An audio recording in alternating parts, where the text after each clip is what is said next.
तो आज का हमारे जो क्वेश्चंस हैं, एमसीक्यूज हैं, वो राजनीतिक विज्ञान का जो बिल्कुल बेसिक लेवल का चैप्टर है, राजनीतिक विज्ञान का अर्थ, उसका अक्षेत्र, उसकी प्रकृति, उसका नेचर, उसके बारे में है। तो एक एक क्वेश्चन को हम लेकर चलते हैं। सबसे पहला क्वेश्चन है, राजनीतिक शास्त्र को सर्वोत्तम विज्ञान की संज्ञा किस विद्वान के द्वारा दी गई थी? सबसे पहला ऑप्शन आपके पास है गार्नर, नंबर 2 पर है आपके पास सिले, नंबर 3 पर है लिकोक और नंबर 4 पर है अरिस्टोटल यानी अरस्तु।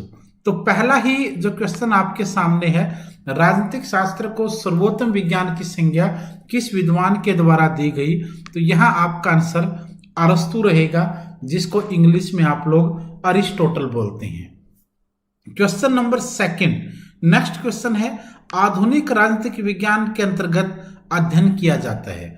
जो आधुनिक राजनीतिक विज्ञान है, जो मॉडर्न पॉलिटिकल साइंस है, उसके अंतर्गत किस चीज का अध्ययन किया जाता है? राजनीतिक सिद्धांतों का, राजनीतिक व्यवहारों का, राजनीतिक दर्शन का, या फिर राजनीतिक विचारकों का। वैसे अगर बेसिक लेवल पर देखें तो क्वेश्चन काफी सारा इंपॉर्टेंट माने जाएंगे आज के जो हम डिस्कस करेंगे। तो इसमें देखिए कि जो मॉडर्न पॉलिटिकल साइंस है, उनके अंतर्गत अध्ययन जो किया जाता है वो राजनीतिक व्यवहारों का किया जाता है, पॉलिटिकल बिहेवियर्स का किया जाता है, और इसलिए बिहेवियर जो है वो काफी इंपॉर्टेंट है पॉलिटिकल साइंस के सब्जेक्ट के सेक्टर के अंदर। क्वेश्चन नंबर हम करते हैं नेक्स्ट 3, तीसरा क्वेश्चन, आधुनिक राजनीतिक विज्ञान किस बात पर सबसे ज्यादा बल देता है? दोस्तों, राजनीतिक विज्ञान का आज के समय काफी सारा बदला हुआ स्वरूप है। जैसे पॉलिटिकल साइंस समाज विज्ञान का हिस्सा है, लेकिन इसकी जो मुख्य कार्य है वो राज्य की स्थापना और सरकार के सिद्धांतों का अध्ययन करना माना जाता है। तो आइए तीसरे क्वेश्चन पर बढ़ते हैं। आधुनिक राजनीतिक विज्ञान किस बात पर अधिक बल देता है? आदर्शों व मूल्यों पर, मूल्यों व तथ्यों पर या आदर्शों, मूल्यों और तथ्यों पर? तो आपका क्वेश्चन देखिए क्या है। क्वेश्चन नंबर तीसरा है, आधुनिक राजनीतिक विज्ञान किस बात पर ज्यादा बल देता है? आरती राठौड़, धनंजय कुमार, गुलाब सिंह, बाकी बच्चे भी अपना अपना नाम लिखकर फटाफट बताइए कि आप लोग लाइव आ चुके हैं, डिस्कस कर रहे हैं हम लोग। क्वेश्चन नंबर तीसरा है, आधुनिक राजनीतिक विज्ञान किस बात पर बल देता है? तो आधुनिक राजनीतिक विज्ञान तथ्यों पर ज्यादा बल देता है, फैक्ट के ऊपर सबसे ज्यादा बल देता है। तो यहाँ जो आपका आंसर रहेगा वो तीसरा रहेगा, तथ्यों के ऊपर। क्वेश्चन नंबर नेक्स्ट है चौथा क्वेश्चन 4th, आधुनिक राजनीतिक विज्ञान के अध्ययन का केंद्रीय विषय कौन सा है? आधुनिक राजनीतिक विज्ञान, मॉडर्न जो पॉलिटिकल साइंस है, उसकी स्टडी का जो सेंट्रल सब्जेक्ट है, जो केंद्रीय विषय है, वो कौन सा है? राजनीतिक चिंतन, सरकार या मनुष्य का राजनीतिक व्यवहार? आधुनिक राजनीतिक विज्ञान का अध्ययन का जो केंद्रीय विषय है वो मनुष्य का राजनीतिक व्यवहार है। एक मनुष्य का जो पॉलिटिकल बिहेवियर है वो आधुनिक राजनीतिक विज्ञान के अंदर का के अध्ययन का सेंट्रल सब्जेक्ट माना जाता है ये क्वेश्चन नंबर आपका 5वां, राजनीतिक शास्त्र जो है वो क्या है? वो एक विज्ञान है, वो एक कला है, वो विज्ञान या कला दोनों है, या फिर न विज्ञान है और न ही कला है? तो इस चीज के ऊपर आप ध्यान से देखिए कि राजनीतिक विज्ञान आखिर है क्या? वो एक विज्ञान है, कला है, विज्ञान या कला दोनों है, या फिर इनमें से कोई नहीं है? तो दोस्तों, राजनीतिक विज्ञान जो है वो एक विज्ञान भी है और उसके साथ वो एक कला भी है। राजनीतिक विज्ञान को स्टार्टिंग के अंदर अलग नजर से देखा जाता था, लेकिन जैसे जैसे डेवलपमेंट हुआ, राजनीतिक विज्ञान, राजनीतिक जो शास्त्र है वो एक साइंस की कैटेगरी में आ गया और इसको पॉलिटिकल साइंस कहा भी जाने लगा। लेकिन इसके साथ साथ ये आर्ट भी है, ये कला भी है, क्योंकि इसके अंदर बहुत सारी चीजों का अध्ययन अलग से किया जाता है और ये अपने आप में परफेक्ट सब्जेक्ट होने के साथ साथ बहुत सारी चीजों को साथ लेकर भी चलता है। क्वेश्चन नंबर है आपका 6, राजनीतिक विज्ञान एक शाखा है। राजनीतिक विज्ञान एक शाखा है। पहले तो आप इस चीज को मान के चलेंगे, क्योंकि सारे के सारे जो सब्जेक्ट होते हैं, खासकर के सोशल और आर्ट के सब्जेक्ट, वो एक दूसरे के ब्रांचेज की तरह होते हैं। तो राजनीतिक विज्ञान शाखा किसकी है? भौतिक विज्ञान की शाखा है, जीव विज्ञान की ब्रांच या शाखा है, सामाजिक विज्ञान की शाखा है, या फिर व्यावहारिक विज्ञान की शाखा है। दोस्तों, आप लोग एनसीईआरटी से शुरू से लेकर स्कूल एजुकेशन से जुड़े हुए हैं, तो राजनीतिक विज्ञान किसकी शाखा है? राजनीतिक विज्ञान सामाजिक विज्ञान की शाखा है, सोशल साइंस की शाखा है। क्योंकि राजनीतिक विज्ञान एक सामाजिक मुद्दा है, एक सामाजिक सब्जेक्ट है, जिसको आप लोग सोशल सब्जेक्ट मानते हैं, और ये एक सोशल साइंस का एक हिस्सा है। सोशल साइंस में राजनीतिक विज्ञान भी आ जाता है, एडमिनिस्ट्रेशन वाले मुद्दे भी आ जाते हैं, इकोनॉमिक्स वाले मुद्दे भी आ जाते हैं, हिस्टोरिकल टॉपिक्स भी आ जाते हैं, ज्योग्राफिकल टॉपिक भी आते हैं। तो ये जो है, ये सारे सामाजिक विज्ञान के हिस्से हैं। क्वेश्चन नंबर 7वां, राजनीतिक विज्ञान एक कला है, क्यों? राजनीतिक विज्ञान को अगर आपको कला माने, अगर आप ये कहेंगे कि सर राजनीतिक विज्ञान विज्ञान तो है ही है, लेकिन उसके साथ वो कला भी है, तो आप ऐसा क्यों कहेंगे? क्यों आप मानते हैं कि राजनीतिक विज्ञान एक कला है? नंबर 1, इसका उद्देश्य मानव जीवन को श्रेष्ठ बनाना है, इसका ध्येय मानव कल्याण है, इसका ध्येय सर्वोच्च सुख की उपलब्धि है। अब देखो, ऑप्शन 1 ऑप्शन 2 ठीक जा रहे थे, लेकिन ऑप्शन 3 जो है वो गलत चला गया। इसका मतलब ये हुआ कि डी आंसर नहीं हो सकता। तो इसका मतलब क्या हुआ? यहां आंसर होगा इसका उद्देश्य, किसका? राजनीतिक विज्ञान का उद्देश्य मानव जीवन को श्रेष्ठ बनाना है, मनुष्य के जीवन को बढ़िया से बढ़िया, सर्वश्रेष्ठ बनाना, बेस्ट बनाना राजनीतिक विज्ञान का उद्देश्य है, जिसकी वजह से हम इसको एक कला के रूप में भी मानते हैं। तो आपका आंसर रहेगा ए। क्वेश्चन नंबर 8वां, राजनीतिक विज्ञान एक विज्ञान है, क्योंकि राजनीतिक विज्ञान को आप विज्ञान क्यों मानेंगे? राजनीतिक विज्ञान को आप विज्ञान क्यों कहेंगे? बहुत सारे लोगों का यहाँ पर आप लोगों को काफी सारे विचारकों की टिप्पणियां आपको देखने को मिलेंगी, जैसे राजनीति का आरंभ और अंत एक राज्य के साथ होता है, ये डब्ल्यू गार्नर कहता है। उसी तरह आरजी गेटेल कहता है कि राजनीति के अध्ययन का संबंध मनुष्य के जीवन और उसके संगठित राज्य से होता है। राजनीतिक विज्ञान, ये कई सारी टिप्पणियां आपको समय समय पर देखने को मिलेंगी, और बहुत सारे राइटर्स के बारे में आप लोग इसको पढ़ेंगे। राजनीतिक विज्ञान एक विज्ञान है, ऐसा क्यों है? यहां पर आप इसका आंसर देंगे। इसमें भविष्य कथन की आंशिक संभावना होती है, इसमें क्रमबद्ध अध्ययन होता है, इसमें कार्य कारण पर संबंध होते हैं, और सर्वमान्य सिद्धांत अप्राप्य होता है। अब देखिए, कोई भी सब्जेक्ट को साइंस कहने के लिए या विज्ञान मानने के लिए सबसे पहली कसौटी क्या होती है? सबसे पहला योग्यता क्या होती है? दोस्तों, जब तक आप लोग क्रमबद्ध किसी चीज का अध्ययन नहीं कर पाएंगे, तब तक आप उसको साइंस नहीं कह पाएंगे। तो यहां आपका आंसर बी रहेगा, इसमें क्रमबद्ध अध्ययन होता है। राजनीतिक विज्ञान को आप विज्ञान क्यों कहते हैं? क्योंकि इसमें क्रमबद्ध अध्ययन होता है, सीरियल वाइज स्टडी होती है, स्टेप टू स्टेप स्टडी होती है, क्रमबद्ध, सिलसिलेवार, serial wise, step by step study होती है। इस वजह से आप राजनीतिक शास्त्र को राजनीतिक विज्ञान कहने के हम लोग नतीजे पर पहुंचते हैं। क्वेश्चन नंबर आपका है 9वां वाला क्वेश्चन, राजनीतिक विज्ञान पूर्ण विज्ञान नहीं है, क्योंकि?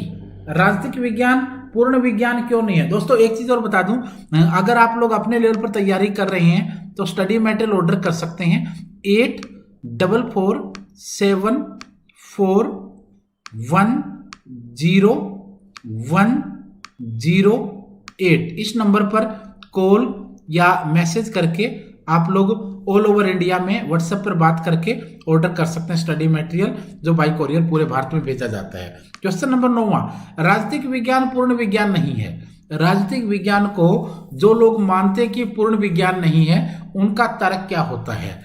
दार्शनिक अध्ययन पद्धति पर विशेष बल दिया जाता है, तथ्यों का विश्लेषण सटीक नहीं होता है, 100% सिद्धांतों का अभाव होता है, या सभी? तो दोस्तों, राजनीतिक विज्ञान को पूर्ण विज्ञान ना मानने वालों का सबसे जो स्टिक जो लॉजिक होता है वो होता है, इसमें तथ्यों का विश्लेषण स्टिक नहीं होता है। यानी जो हमारे फैक्ट होते हैं उनका जब हम ऑब्जर्वेशन होते हैं तो वो 100% श्योर नहीं होते हैं। इस वजह से राजनीतिक विज्ञान को पूर्ण विज्ञान नहीं माना जाता है। इसमें तथ्यों का विश्लेषण स्टिक नहीं होता है, यानी observation of the facts are not sure, या मतलब 100% राइट नहीं होता है, इस वजह से आप इसको मानते नहीं हैं। क्वेश्चन नंबर आपका 10वां, राजनीति शास्त्र के संदर्भ में यह कथन किसका है कि ज्ञान की वर्तमान आस्था में राजनीति को विज्ञान मानना तो बहुत दूर रहा, यह कलाओं में भी सबसे पिछड़ी हुई कला है। राजनीतिक शास्त्र के संदर्भ में यह कथन ये भी है कि ज्ञान की जो वर्तमान अवस्था है, जो प्रेजेंट स्टेटस है नॉलेज का, ज्ञान का, उसमें राजनीति को विज्ञान मानना तो बहुत दूर की बात है, यह कलाओं में भी सबसे पिछड़ी हुई कला है। ये किसके द्वारा कहा गया या किसका कथन ये माना जाता है? तो आपका आंसर रहेगा स्टीफन बकल। स्टीफन बकल के द्वारा यह कहा गया कि राजनीतिक शास्त्र है वो ज्ञान तो बहुत दूर की बात है, उसको मानना वह कलाओं में भी सबसे पिछड़ी हुई कला माना गया। क्वेश्चन नंबर 11वां, राजनीतिक शास्त्र की सर्वोत्तम अध्ययन पद्धति कौन सी है? राजनीतिक शास्त्र की सर्वोत्तम अध्ययन पद्धति, सबसे जो बेस्ट स्टडी मेथड है वो कौन सा है राजनीतिक शास्त्र का? आपके पास ऑप्शन है वैज्ञानिक, दार्शनिक, ऐतिहासिक या फिर तुलनात्मक। आंसर आप देंगे राजनीतिक शास्त्र की सर्वोत्तम अध्ययन पद्धति कौन सी होगी? आपका आंसर होगा वैज्ञानिक। जो अध्ययन पद्धति है वो राजनीतिक शास्त्र की सर्वोत्तम अध्ययन पद्धति होगी। क्वेश्चन नंबर 12वां, राजनीतिक शास्त्र की दार्शनिक पद्धति को सर्वाधिक महत्व प्रदान किया गया। राजनीतिक शास्त्र की दार्शनिक पद्धति को सर्वाधिक महत्व प्रदान किस व्यक्ति के द्वारा किया गया या किसने उसको ज्यादा इंपॉर्टेंस दी? तो आपका आंसर रहेगा ए, प्लेटो के द्वारा। क्वेश्चन नंबर आपका 13वां, राजनीतिक विज्ञान के क्षेत्र को विस्तारित करने वाले हैं। राजनीतिक विज्ञान के क्षेत्र को विस्तारित करने वाले कौन हैं? हॉब्स, मैरियम, वेबर या फिर तीनों के तीनों?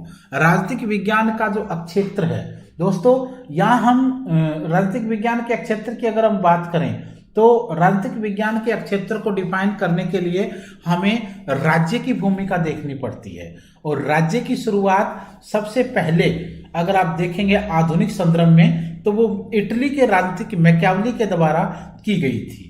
राज्य के 4 तत्व माने जाते हैं: जनता, उसका भूभाग, सरकार और उसके साथ साथ सॉवरेनिटी यानी संप्रभुता। तो इस तरीके से राजनीतिक विज्ञान के क्षेत्र को आप लोग विस्तारित के रूप में लेकर आते हैं। तो यहाँ पर वेबर, मैरियम और हॉब्स तीनों ही ऐसे लोग रहे हैं जिन्होंने राजनीतिक विज्ञान के क्षेत्र को विस्तारित रूप में देखा है और उसकी कल्पना को आगे बढ़ाया है। क्वेश्चन नंबर आपका 4था, किसने राजनीति को कला तथा विज्ञान दोनों माना है? कौन सा ऐसा व्यक्ति रहा जिसने राजनीति को आर्ट भी कहा और राजनीति को साइंस भी कहा? तो दोनों ही मानने वाला व्यक्ति कौन रहा? वेबर, गेटल, गार्नर या फिर ट्रॉट्स्की? तो आपका आंसर यहां पर रहेगा ट्रॉट्स्की। ट्रॉट्स्की वो व्यक्ति रहा जिसने राजनीति को साइंस तो माना ही माना, उसके साथ साथ उन्होंने इसको कला या विज्ञान का नाम भी दिया है।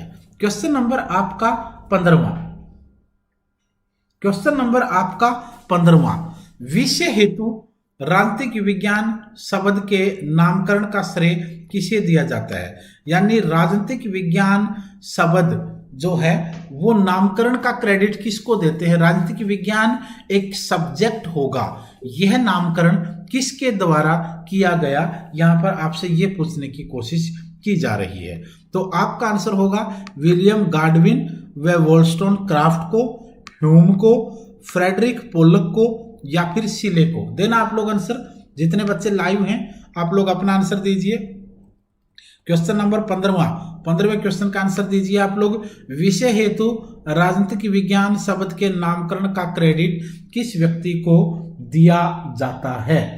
क्वेश्चन नंबर 15वां आंसर आप देंगे विलियम गाडविन या और वॉलस्टोनक्राफ्ट रहे हैं।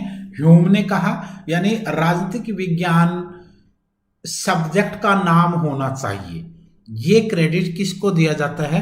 आपका आंसर यहां पर ए रहेगा, विलियम गाडविन व वॉलस्टोनक्राफ्ट को इसका क्रेडिट दिया जाता है। क्वेश्चन हम नेक्स्ट पे चलते हैं।